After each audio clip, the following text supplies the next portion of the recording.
दोस्तों मैं हूं समीर सर। स्वागत करता हूं आपका आपके अपने YouTube चैनल इंग्लिश वाटिका पर। जी हाँ दोस्तों, मुझे आपके रिस्पॉन्सेस से काफ़ी खुशी मिलती है और मुझे लग रहा है कि आप लोग रिस्पॉन्स ले भी रहे हैं, सीख भी रहे हैं और प्रैक्टिस भी कर रहे हैं। जी हाँ दोस्तों, इसी सीखने सिखाने क्रम में बने रहिए हमारे सभी वीडियोज़ के साथ। दोस्तों, मैंने बेसिक इंग्लिश ग्रामर का सीरीज़ स्टार्ट किया है। बेसिक इंग्लिश ग्रामर के अंतर्गत मैं सेंटेंस चैप्टर पढ़ा रहा हूँ। इसके ऊपर मैंने 2 वीडियोज़ ऑलरेडी अपलोड कर दिया है। सेंटेंस, जिसमें मैंने प्रैक्टिस के लिए कुछ प्रैक्टिस सेट्स भी दिए थे, जिसको काफ़ी अच्छा रिस्पॉन्स मिला है। दोस्तों, उसी सीरीज यानी सेंटेंस के पार्ट को ही आगे बढ़ाते हुए ये आज का पार्ट 3 लेकर आया हूँ। इसके अंतर्गत हम लोग सीखेंगे पैटर्न ऑफ अ सेंटेंस और कंपोनेंट्स ऑफ अ सेंटेंस। यह दोस्तों, पैटर्न क्या होता है, कंपोनेंट क्या होता है, ये हम देखेंगे आज के वीडियो में। लेकिन उससे पहले पिछले वीडियो यानी पार्ट 2 में जो मैंने प्रैक्टिस क्वेश्चंस दिए थे, उसके आंसर आपके स्क्रीन पे हैं, आप देख सकते हैं और अपने आंसर से मैच कर सकते हैं। ये दोस्तों आंसर शीट लेवल 1 का है, जिसे मैंने बताया था कि 10 सेंटेंस लेवल 1 और 10 सेंटेंस लेवल 2 में दिया था, और उसमें यह कहा गया था कि आपको सब्जेक्ट और प्रेडिकेट डिफ्रेंशिएट करना, अलग अलग करने हैं। तो आपके आंसर शीट सामने स्क्रीन पे है, आप इसका स्क्रीनशॉट लेकर अपने आंसर से मैच करें। और फिर भी अगर कोई कन्फ्यूज़न हो तो आप कमेंट करें और अपने कन्फ्यूज़न को दूर करें।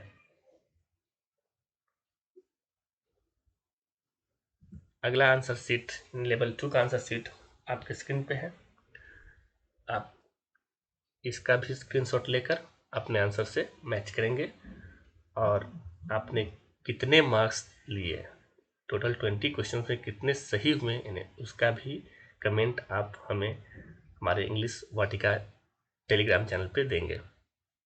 आई होप आप लोगों को सेंटेंस का जो वीडियो 1 और वीडियो 2 यानी पार्ट 1 और पार्ट 2 मैंने दिया, उससे आप लोगों ने काफ़ी फ़ायदा मिला आप लोगों को। बने रहिए इसी क्रम में आज के वीडियो के साथ। मुझे उम्मीद है कि आज का वीडियो भी आपके लिए काफ़ी फ़ायदेमंद साबित होगा। आई होप आपने स्क्रीनशॉट ले लिया है। चलिए दोस्तों, देर ना करते हुए बढ़ते हैं आज के टॉपिक की तरफ। और आज का टॉपिक है पैटर्न ऑफ अ सेंटेंस। जी हाँ दोस्तों, हर सेंटेंस का एक निश्चित पैटर्न होता है, एक निश्चित संरचना बनावट होती है, और बिना बनावट के हम वर्ड्स को सही ढंग से अरेंज नहीं कर सकते। जी हाँ दोस्तों, सेंटेंस में वर्ड्स का अरेंजमेंट काफ़ी मायने रखता है।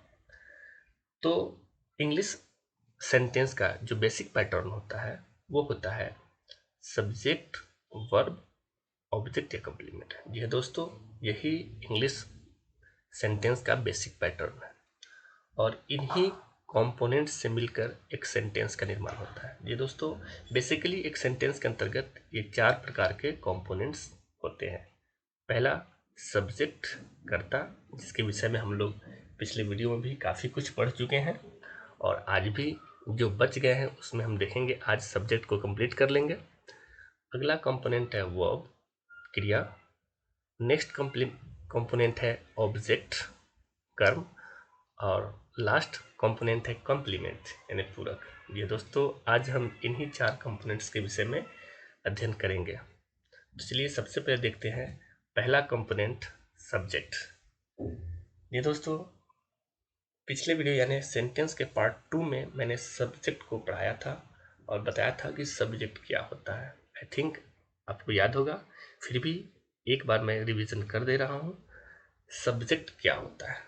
A subject is the noun or pronoun that performs the action in the sentence। ये दोस्तों, वह नाउन या प्रोनाउन, आपको पता है कि सब्जेक्ट नाउन और प्रोनाउन ही होता है, तो वह नाउन या प्रोनाउन जो परफॉर्म करता है एक्शन को, यानी वर्ब का परफॉर्मेशन जो देता है वाक्य में, वही कहलाता है सब्जेक्ट। यानी वाक्य में निहित कार्य, जो कार्य दिया था यानी वर्ब दिया था, उसको संपादित करने वाला संज्ञा सर्वनाम कर्ता कहलाता है। आप इसको ऐसे भी याद रख सकते हैं, the doer of an action या अ मैटर ऑफ डिस्कोर्स। जी हाँ दोस्तों, इन 2 पॉइंट से भी आप सब्जेक्ट को याद रख सकते हैं। कार्य का करने वाला या चर्चा का विषय कर्ता कहलाता है। इस एग्जाम्पल्स क्लियर कर लेंगे। The dogs bark at night, इसमें जो वर्ब है बार्क है, और इस बार्क को परफॉर्म कौन कर रहा है, तो डॉग्स कर रहा है, यानी डूअर हुआ डॉग्स। तो यहाँ पे डॉग्स क्या हो गया, सब्जेक्ट हो गया। India is a great country, Bharat एक महान देश है जी दोस्तों। यहाँ पे वर्ब इज है, और इज कोई वर्क परफॉर्म नहीं करवा रहा है, बल्कि ये मैटर ऑफ डिस्कोर्स, यानी यहाँ पे इंडिया की चर्चा हो रही है, एक महान देश है, इंडिया यहाँ पे कोई वर्क नहीं कर रहा है। तो चर्चा का विषय होने की वजह से, मैटर ऑफ डिस्कोर्स होने की वजह से इंडिया यहाँ पे सब्जेक्ट हुआ। और पहले सेंटेंस में डूअर ऑफ एन एक्शन होने की वजह से डॉग्स सब्जेक्ट हुआ। आई थिंक आपने समझ लिया। सब्जेक्ट के लिए आपको दो बात याद रखनी है, डूअर ऑफ एन एक्शन और अ मैटर ऑफ डिस्कोर्स। लेकिन दोस्तों इसमें भी एक बात और जो पिछले वीडियो सब्जेक्ट में मैंने नहीं बताया था, वो आज मैं क्लियर कर दे रहा हूँ कि एक वर्ड आता है इन्फिनेटिव। इन्फिनेटिव एक वर्ड है जिसका फॉर्म टू प्लस V1, यानी वर्ब के फर्स्ट फॉर्म के पहले टू अगर हम लोग बनाते हैं इन्फिनेटिव, और दूसरा वर्ड जो है वो है जिरंड। जिरंड यानी V4। V4 को जिरंड और टू प्लस V1 को इन्फिनेटिव कहते हैं।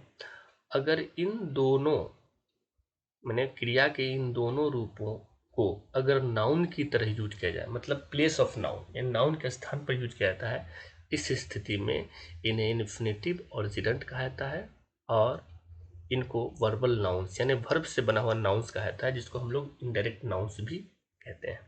जी हाँ दोस्तों, इन्फिनेटिव टू प्लस V1 और जिरंट यानी V4 आपके वर्बल नाउन्स हैं, यानी इनडायरेक्ट नाउन्स है, और they can be the subject as well as the object of sentence. और ये भी चूंकि ये वर्बल नाउन्स है, नाउन के स्थान पर आ सकते हैं, इसलिए ये सब्जेक्ट का काम भी कर सकते हैं और ऑब्जेक्ट का काम भी कर सकते हैं किसी वाक्य में। यह दोस्तों नाउन के स्थान पर जो भी आएंगे वो या तो सब्जेक्ट का काम करेंगे या ऑब्जेक्ट का काम करेंगे।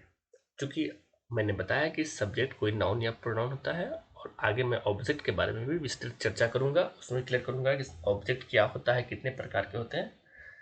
तो बने रहिएगा सभी वीडियोस के साथ।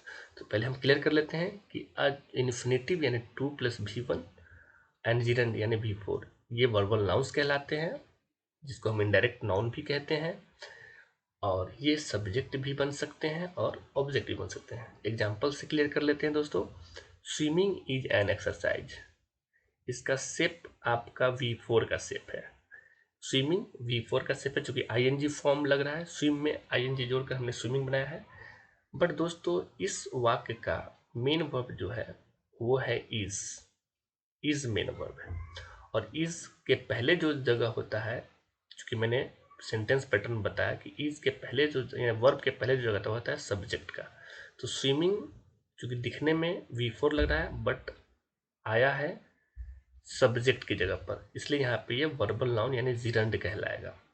तो यहाँ पे ये सब्जेक्ट बन के आया, स्विमिंग इज एन एक्सरसाइज, मैंने स्विमिंग तैरना एक अभ्यास एक्सरसाइज है। या हम इस स्विमिंग को टू स्विम भी कर सकते हैं, टू स्विम यानी टू प्लस V1 के रूप में लिख सकते हैं, यानी इन्फिनेटिव के रूप में। तो टू स्विम यहाँ पे इन्फिनेटिव के रूप में सब्जेक्ट का कार्य कर रहा है, to swim is an exercise, इन दोनों के सेम मीनिंग होंगे। इस तरह से हमने देखा कि जिरंड का और इन्फिनेटिव का प्रयोग सब्जेक्ट के रूप में हुआ। अगले वाक्य में देखते हैं आई लाइक स्विमिंग। जी दोस्तों, इस सेंटेंस में सब्जेक्ट आई है, वर्ब लाइक है, और वर्ब के बाद जगह आती है ऑब्जेक्ट की, यानी स्विमिंग यहाँ पे ऑब्जेक्ट की जगह पर है, तो ये जिरंड है। या आई लाइक टू स्विम, हम स्विमिंग की जगह टू स्विम भी कर सकते हैं, तो यहाँ पे इन्फिनेटिव है। तो ये दोस्तों इस प्रकार क्लियर हुआ कि टू प्लस V1 यानी इन्फिनेटिव और V4 यानी जिरंड जब सब्जेक्ट की जगह पर आए तो सब्जेक्ट का काम करते हैं, और ऑब्जेक्ट की जगह पर आए तो ऑब्जेक्ट का काम करते हैं, यानी ये दोनों काम कर सकते हैं, क्योंकि ये वर्बल नाउन्स होते हैं और नाउन का काम सब्जेक्ट और ऑब्जेक्ट बनना होता है। आई होप आपने इन दोनों पॉइंट्स को क्लियर कर लिया और याद भी रखेंगे। दोस्तों पिछले सब्जेक्ट वाले पिछले वीडियो में मैंने 5 पॉइंट्स याद करने के लिए कहे थे, उसमें आपने ये 2 पॉइंट्स और ऐड कर लेना है और याद रखना है। आई होप आपको अब सब्जेक्ट पूरी तरह क्लियर हो गया। अब बढ़ते हैं अगले टॉपिक यानी अगले कंपोनेंट की तरफ, जो है वर्ब। ये दोस्तों verb the most important component of a sentence. ये वर्ब जो होता है सबसे ज़्यादा महत्वपूर्ण कंपोनेंट होता है किसी भी सेंटेंस का। दोस्तों वर्ब खुद में एक पार्ट्स ऑफ स्पीच है और इसकी डिटेल चर्चा अगले आने वाले वीडियोस में होगी। इसका हम एडवांस भी देखेंगे, बेसिक भी देखेंगे। क्योंकि इस वीडियो में हम सेंटेंस के कंपोनेंट्स पढ़ रहे हैं और कंपोनेंट्स में वर्ब भी आता है, तो हम कंपोनेंट के रूप में आज थोड़ी सी जानकारी वर्ब की ले लेते हैं। बाकी आगे इसका विस्तृत चर्चा की जाएगी। बस आप लोग इंग्लिश ग्रामर सीरीज के अंतर्गत जितने वीडियो आएंगे सभी के साथ बने रहिए। मैं एक एक करके सारे डाउट्स को क्लियर करते हुए वीडियोस बनाता रहूँगा और कुछ भी नहीं छोड़ूंगा। जी हाँ दोस्तों, मेरा ये वादा है, मैं पूरी तरह से कोशिश करूँगा ग्रामर खत्म करने की। ये दोस्तों देखते हैं वर्ब। वर्ब होता क्या है? वर्ब का मतलब क्रिया होती है और यह एक ऐसा शब्द होता है जो 3 प्रकार की एक्टिविटीज को शो करता है। पहली एक्टिविटी एक्शन की होती है, दूसरी स्टेट की होती है और तीसरी पोजीशन की होती है। यानी क्रिया एक शब्द है जिससे किसी कार्य का होना यानी एक्शन, उसकी स्थिति यानी स्टेट या उस पर अधिकार यानी पोजीशन का भाव व्यक्त होता है। जैसे एग्जांपल्स क्लियर कर लेंगे दोस्तों। Modi ji addressed the people, इसमें जो वर्ब है वो एड्रेस्ड है यानी एक्शन। मोदी जी ने किया, क्या किया भाई? संबोधित किया जनता को, लोगों को। अगला जो सेंटेंस है वो है the weather looks gloomy today. यहाँ पे वेदर कुछ कर नहीं रहा है, कोई एक्शन नहीं कर रहा है, बल्कि इसकी स्टेट को बताया जा रहा है यानी स्थिति को बताया जा रहा है कि वेदर कैसा है। तो आज नीरस है, बहुत ही नीरस मौसम है आज। अगला सेंटेंस है this parcel belongs to me, यह पार्सल मुझसे संबंधित है, मेरा है। मतलब यहाँ पे बिलोंग्स ना कोई एक्शन कर रहा है, ना उसकी स्थिति बताई जा रही है, बल्कि पार्सल पोजीशन को शो कर रहा है, ये अधिकार को बता रहा है, यानी पार्सल पर मेरा अधिकार है। चलिए दोस्तों, ये थे वर्ब। यानी वर्ब कोई भी होता है 3 तरह के एक्शन शो करता है, एक्शन को, स्टेट को और पोजीशन बताता है। 3 तरह की एक्टिविटी बतलाता है। हम वर्ब को मेनली 2 तरीके से यूज करते हैं किसी भी सेंटेंस में। ये दोस्तों, सेंटेंस में वर्ब 2 प्रकार से यूज किए जाते हैं। पहला प्रिंसिपल वर्ब, जिसके अंतर्गत स्पीक, राइट, गो। इस पर बहुत सारे वर्ब हैं, रीड, लिसन, स्टैंड, सिट, बहुत सारे वर्ब हैं। दोस्तों प्रिंसिपल वर्ब का एक मुख्य फंक्शन कि इसके फॉर्म्स होते हैं, ये अपने फॉर्म्स को टेंस के अकॉर्डिंग बदलते रहते हैं, जो कि हम आगे देखेंगे चैप्टर, आगे जब वीडियोस बनाऊंगा उसमें मैं बताऊंगा।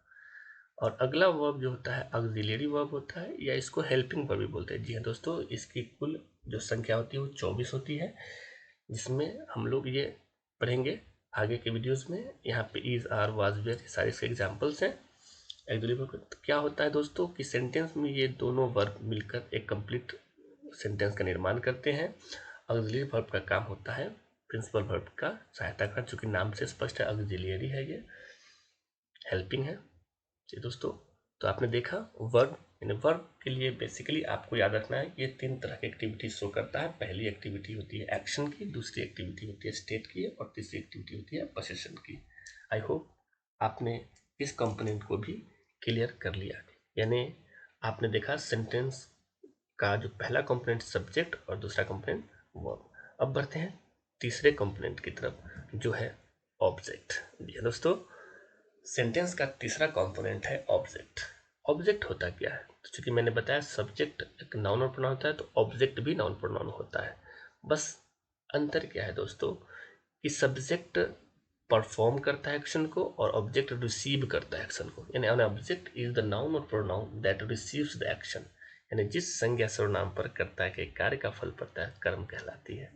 जी हाँ दोस्तों, या आप इसको आसान शब्दों में भी याद रख सकते हैं, the receiver of an action is called the object of sentence. यानी किसी कार्य का रिसीव करने वाले को, वाक्य में जो कार्य होता है, जो वर्ब होता है, उसको रिसीव करने वाले को, जो एक्शन को रिसीव करता है, उसे हम लोग ऑब्जेक्ट कहते हैं। एग्जाम्पल से क्लियर करेंगे। The guard showed the green flag, the guard showed what, यानी गार्ड ने दिखाया क्या, यानी गार्ड ने जो दिखाने का काम किया, तो गार्ड तो सब्जेक्ट हो गया। दिखाया क्या, इसको इस एक्शन को रिसीव कौन किया, तो ग्रीन फ्लैग, उसने क्या दिखाया, ग्रीन फ्लैग दिखाया, तो ग्रीन फ्लैग आपका ऑब्जेक्ट हो गया। She wrote me twice in a month, वह महीने में मुझे 2 बार लिखती थी। तो वह लिखती थी, उसके पत्र को रिसीव कौन किया, मैंने किया। तो यहाँ मी क्या हो गया, एक्शन को रिसीव करने वाला रिसीवर हो गया, तो मी यहाँ पे क्या हो गया, ऑब्जेक्ट हो गया। जी दोस्तों, ऑब्जेक्ट के लिए आपको याद रखना है ये एक्शन का रिसीवर होगा। और यहाँ पे चूंकि कंपोनेंट के रूप पढ़ रहे हैं तो आपको हम ऑब्जेक्ट की जानकारी दी है, इसका डेफिनेशन समझाया। ऑब्जेक्ट का विस्तृत जानकारी इसके बाद वाली वीडियो में आपको मिलेगी जो मैं लेकर आऊँगा, ऑब्जेक्ट और कॉम्प्लीमेंट, ऑब्जेक्ट वर्सेस कॉम्प्लीमेंट। जी दोस्तों, चूंकि ऑब्जेक्ट और कॉम्प्लीमेंट एक ही स्थान पर आते हैं, सेंटेंस में एक ही स्थान पर आते हैं, तो हम कैसे डिफ्रेंशिएट करेंगे दोनों के बीच कि ऑब्जेक्ट कौन होता है, कॉम्प्लीमेंट कौन होता है। इसके लिए मैंने एक स्पेशल वीडियो बनाया है आपके लिए, जो आपके इस सेंटेंस का अगला पार्ट होगा, तो वेट कीजिएगा उस वीडियो के लिए, उसमें सारे डाउट्स भी क्लियर हो जाएंगे ऑब्जेक्ट और कॉम्प्लीमेंट के विषय में। फिलहाल अभी हम लोग केवल कंपोनेंट के बारे में जान लेते हैं। ये सेंटेंस का अगला कंपोनेंट था ऑब्जेक्ट, और इसमें आपने जाना कि ऑब्जेक्ट क्या होता है, receiver of an action. I hope you got it. चलते हैं अपने अगले कंपोनेंट की तरफ, जो लास्ट कंपोनेंट है कॉम्प्लीमेंट। जी दोस्तों, सेंटेंस का ये लास्ट लास्ट कंपोनेंट है कॉम्प्लीमेंट। और चूंकि या तो सेंटेंस में वर्ब के बाद जो कंपोनेंट होता है वो तो ऑब्जेक्ट होता है या कॉम्प्लीमेंट होता है, या दोनों भी रह सकते हैं साथ में। तो चलिए समझते हैं कॉम्प्लीमेंट क्या होता है। तो दोस्तों, कॉम्प्लीमेंट को हिंदी में पूरक कहा जाता है, और पूरक नाम से स्पष्ट है कि ये पूरा करेगा। किस चीज़ को पूरा करेगा, तो अर्थ को पूरा करेगा। सेंटेंस को क्या चाहिए, उसका अर्थ, उसका कंप्लीट मीनिंग चाहिए, कंप्लीट सेंस चाहिए, इसलिए अर्थ को पूरा करने के लिए अतः उसी को पूरक कहते हैं। तो देखते हैं, complement is a word, phrase और clause that is necessary to complete the meaning of a sentence. आपने देखा कि पूरक वह शब्द है, पूरक वह शब्द या वाक्यांश यानी फ्रेज या वाक्यखंड यानी क्लाउज होता है जो वाक्य के अर्थ को पूर्ण करने के लिए आवश्यक होता है। मतलब जब कभी किसी भी सेंटेंस में आपको लगे कि उसका अर्थ पूरा करने के लिए कुछ चाहिए होता है, तो जो चीज चाहिए होता है, या तो अगर एक वर्ड चाहिए होता है तो वो भी कम्प्लीमेंट, या एक फ्रेज चाहिए होगा तो भी कम्प्लीमेंट, या एक क्लाउड चाहिए होगा तो भी कम्प्लीमेंट। जैसे red rose smells sweet, red rose smells, लाल गुलाब सुगंध देती है। भाई देती है तो कैसी सुगंध, स्वीट, यानी स्वीट आपका एक वर्ड का कम्प्लीमेंट हो गया। सी इज, वह है क्या है, हार्ड वर्किंग, तो हार्ड वर्किंग क्या हो गया आपका, कॉम्प्लीमेंट हो गया। सी लुक्स वेरी हैप्पी टुडे, वह दिखती है, कैसी दिखती है भाई, वेरी हैप्पी टुडे, बहुत खुश आज, यानी आज बहुत खुश दिखती है। तो वेरी हैप्पी टुडे एक फ्रेज के रूप में आपका ये क्या कम्प्लीमेंट हो गया।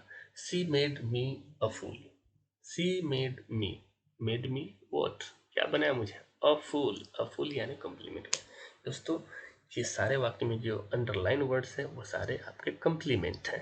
ये दोस्तों क्लाउज भी कम्प्लीमेंट बनता है। जैसे हम लोग कहते हैं ही सेड दैट, उसने कहा कि, ही इज इल, वह बीमार है, तो ही इज इल एक क्लाउज हो गया जो आपके उस सेंटेंस को कंप्लीट किया, अर्थ को कंप्लीट किया, और क्लाउज वहां पे कंप्लीमेंट के रूप में आया।